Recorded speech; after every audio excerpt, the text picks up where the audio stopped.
আমরা গ্রামবাসী এই অহাত বুয়ার এই নির্মম হত্যাকারীর এই সুষ্ঠু তদন্ত করে যেন সর্বোচ্চ শাস্তি এবং কি তার ফাঁসি হয়। আমরা গ্রামবাসী সবাই যেন এই আসামির ফাঁসি চাই, আল্লাহ যেন সবাই ফাঁসি চাই। আর প্রশাসনকে আমি বিনীতভাবে অনুরোধ করব যে অতি দ্রুত যেন এই আসামিগুলো, বাকি আসামিগুলো ধরেন। আমরা শুনতে পারছি একজন আসামি নাকি ধরা খাইছে। আর যারা আছে জড়িত, যারা আছে অতি দ্রুত যেন হেরারে আইনের আওতায় আনে। দৃষ্টান্তমূলক ফাঁসির দাবিতে আমরা এই মানববন্ধনে আসছি।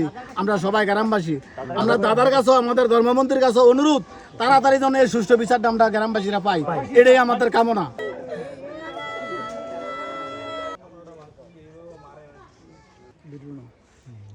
ভাই আমি 10 মিনিট 15 মিনিট করে আইতাছি।